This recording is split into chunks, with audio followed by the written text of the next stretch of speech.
Alright.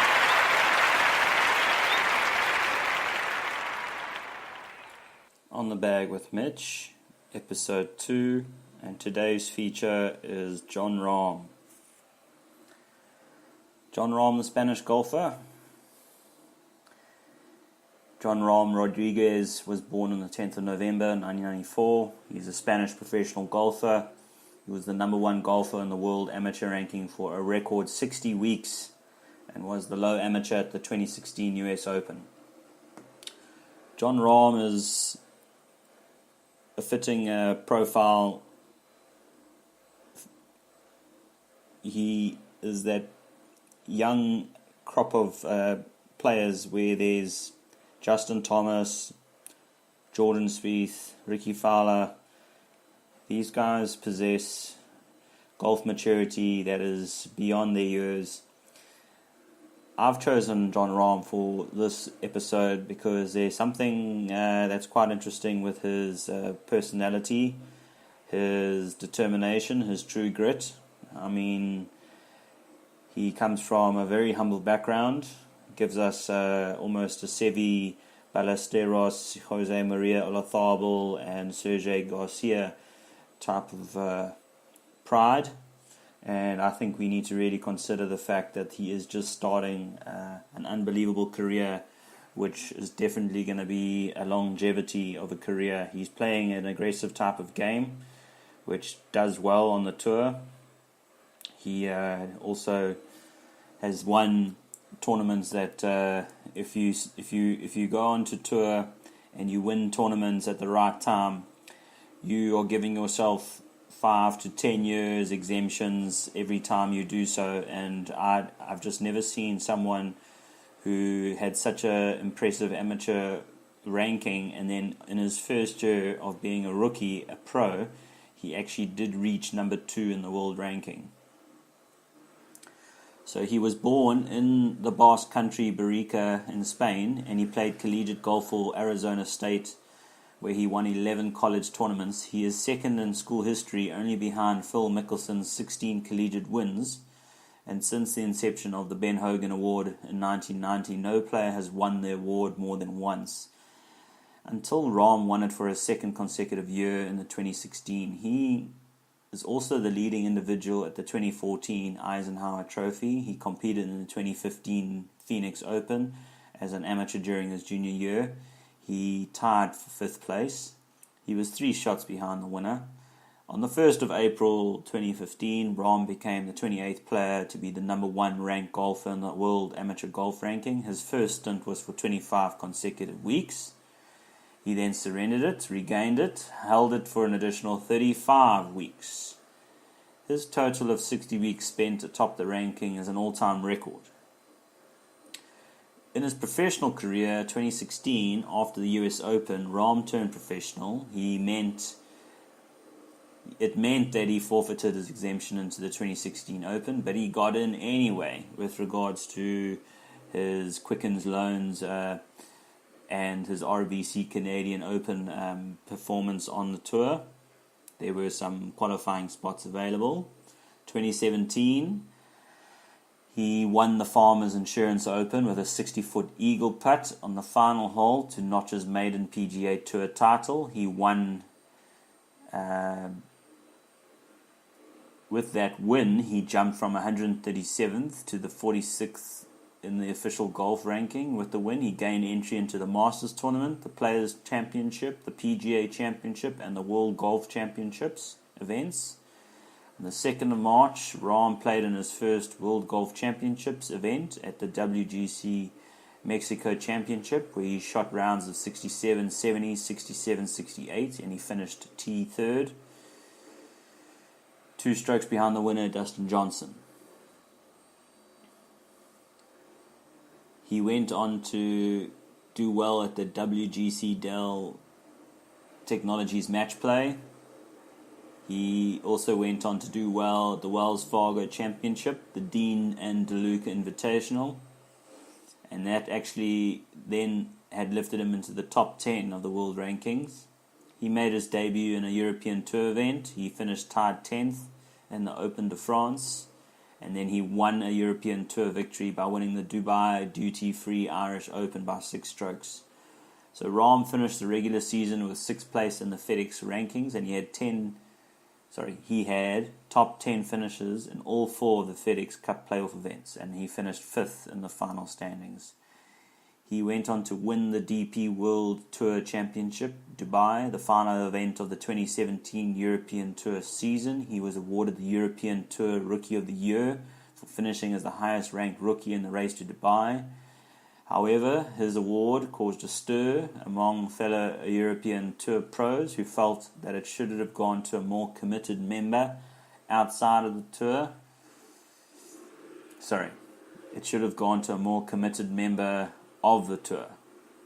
And outside of the majors, the WGCs, Rahm had played just 4 regular season European Tour events.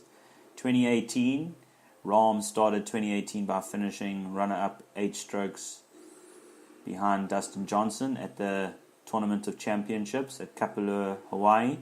Later in the month, Rahm won the Career Builder Challenge after a sudden death playoff with Andrew Landry. After matching scores with the first 3 extra holes, Rahm prevailed with a birdie on the 4th extra hole. The win lifted Rahm to a career-high 2nd in the world rankings. This made it 4 wins in just 38 professional starts for Rahm, a ratio bettered by only Tiger Woods in the past 30 years. In his short professional career, Rahm has been renowned for his fiery on-course temper, which came to the fore during the final round of the Waste Management Phoenix Open, where he slammed his club into the ground. In April 2018, Rahm won the Open de España on the European Tour. In September 2018, Rahm qualified for the European team participating in the 2018 Ryder Cup. The European team won the Ryder Cup, defeating the US 17.5 to 10.5 at Le Golf National outside of Paris, France. On the 2nd of December, Rahm won the Limited Field Hero World Challenge tournament in the Bahamas. So, very impressive record for a person who was a rookie, and he also has an amateur career which only goes back 3 seasons. But there's a huge future looking ahead for this man. As I said, he is a Seve Ballesteros, Jose Maria Olazabal prodigy. He hits the ball obviously very differently. He does bust a driver and he busts a 3-wood down, with a high cut. He does obviously hit his wedges with lots of aggression. So controlling the spin is something that he is working on, and I think everyone would agree that he is similar to Rory McIlroy in where he gives himself plenty of opportunities to score. He probably has, in the stats, in the statistical rankings, he probably doesn't rank very high with regards to strokes gained putting, and also with regards to 10 foot and maybe inside 15 foot, that actual strokes gained putting. So he's probably going to develop these areas as he gets more and more scenarios under the belt, but he is a formidable force to be reckoned with. For someone who was born in 1994, it was a true story that unplayed itself at the Ryder Cup, where he beat the singles format. He beat Tiger Woods, who probably would have been his childhood hero, probably was playing his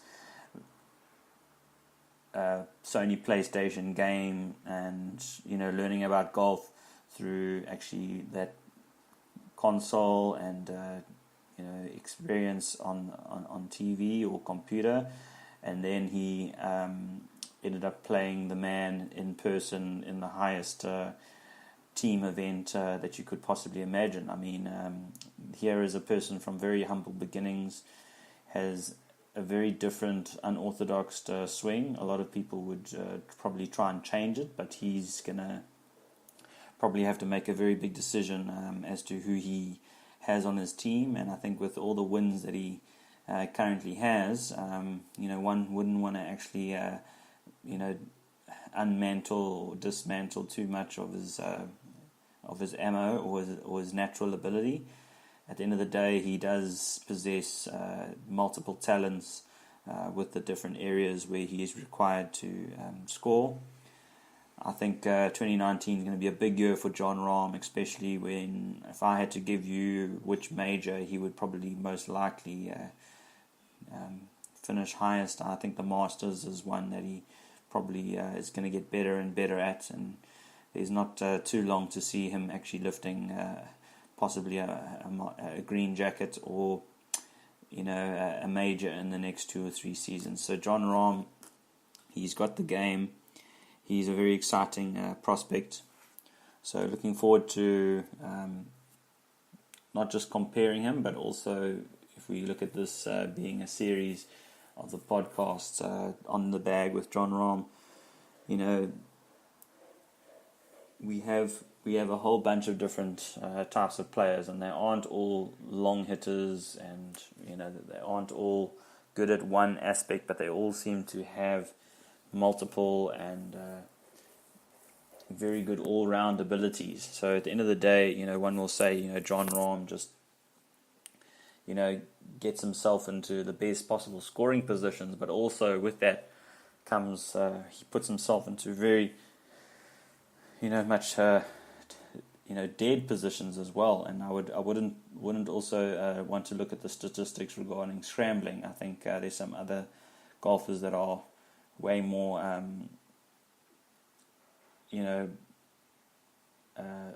a maneuver, and they have much more malleable swings to get out of really dead positions.